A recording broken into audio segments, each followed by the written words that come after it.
তোমরা দেখতে পাচ্ছ আমার কালো মিষ্টি আঙুর গাছটিতে ছোট ছোট আঙুর সেট হয়ে গেছে। সম্পূর্ণ গাছ ভরেই ছোট ছোট থোকা ধরে আছে আমার এই গাছটিতে।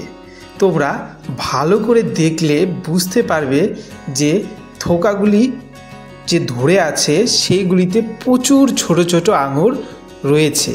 আজকে আমি এই আঙুর গাছের আঙুরের থোকাগুলি থিনিং কিভাবে করতে হয় তা করে দেখাবো, আর এটি কেন করতে হয় তাও বলবো। আর তার সাথে সাথে এই সময় তোমরা যারা যারা আমার মতো এমন আঙুর গাছ শখ করে ছাদে বা বাগানে করছো, অবশ্যই ভিডিওটি সম্পূর্ণ দেখো।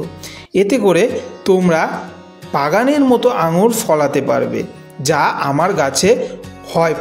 আর তোমরা যারা এখনও আমার এই চ্যানেলটি সাবস্ক্রাইব করোনি, এমন সুন্দর গার্ডেনিং টিপস সহজেই পেতে অবশ্যই চ্যানেলটি সাবস্ক্রাইব করে নিও।